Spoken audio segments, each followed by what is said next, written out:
¿Qué tal, amigos? Les habla Ricardo Orona, soy caricaturista e ilustrador profesional.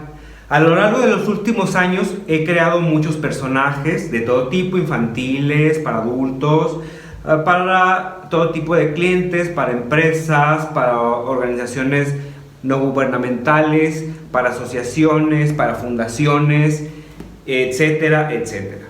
Entonces, el primer paso que yo les recomiendo para ustedes si están empezando o incluso si ya tienen alguna experiencia en la ilustración, en la creación de personajes, es intentar siempre plasmar lo que quiere tu cliente o institución que te contrata.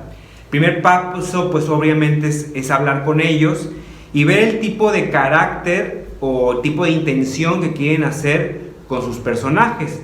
Entonces, he trabajado conjuntamente con el escritor del libro o con el creador del contenido. Lo que tienes que hacer es ponerte de acuerdo qué es lo que esperan del personaje, qué tipo de personalidad va a tener, qué historia va a contar, para qué público va dirigido. Aquí tengo, por ejemplo, a Tito Changuito. Tito Changuito es un personaje infantil, como ven.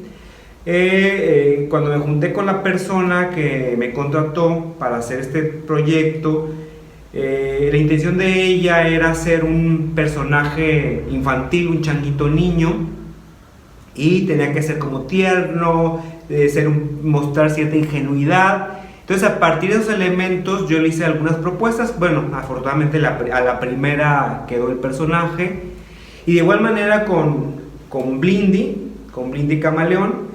Tenía que ser vivaz, inteligente, como un líder, como una conciencia que iba a llevar a los niños de la mano a enseñarles cosas. Entonces, eso se tenía que reflejar en el personaje, en la tipología, en la estructura. Bueno, eso respecto a ellos.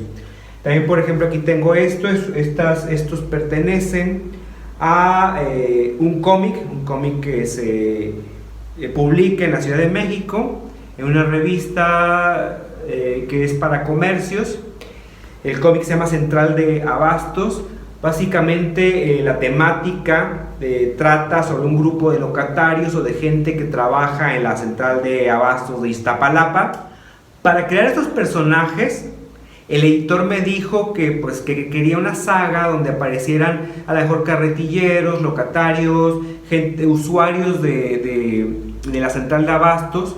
Entonces, bueno, yo siendo tapatío, no iba a ir a la Iztapalapa, fui a la que tengo más a mano, aquí a la Central de Abastos, aquí de Guadalajara, y básicamente fui varias veces a observar tipologías, estereotipar. Ya sé que mucha gente, estereotipo, los personajes se basan en estereotipos, tienes que estereotipar. A mucha gente no le gusta o ve como un sacrilegio el estereotipar, pero los personajes así surgen. Si no, tiene cara de malo, de bueno, todo surge en función a cómo se ve. Entonces, dicho esto, fui a hacer la investigación y creé esta serie de personajes. Obviamente les tienes que dar un carácter, les tienes que dar una personalidad, porque van a contar una historia, y tienes que estar pensando siempre hacia qué público vas dirigido, qué lenguaje usar. Por ejemplo, en mi caso, que aparte del dibujante soy el escritor de la saga, qué tipo de lenguaje usar, a quién vas dirigido, las edades, el tipo de persona.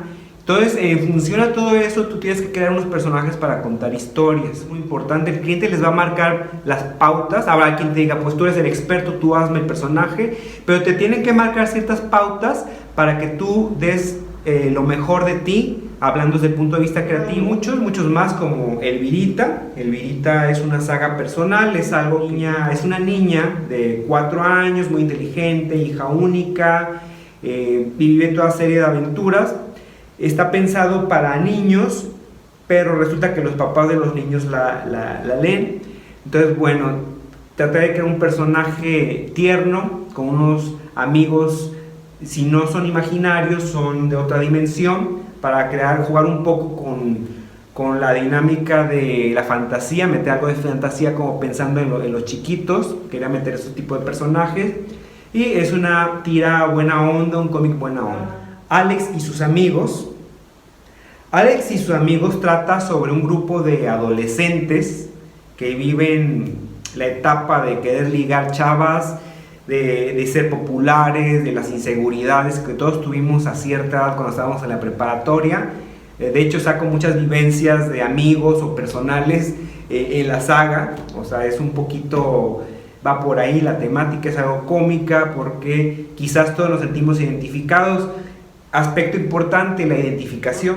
Siempre los personajes nos deben a recordar a personas que conocemos, a gente que hemos, y recordarnos vivencias, sentirnos que son reales porque nos pasaron a nosotros o conocemos gente a las que les han pasado ese tipo de situaciones. Bueno, les quería mostrar algunos personajes que he creado para instituciones o en lo personal, o para clientes o en lo personal. Me despido, soy Ricardo Orona, soy caricaturista, ilustrador y escritor. Hasta luego, chao.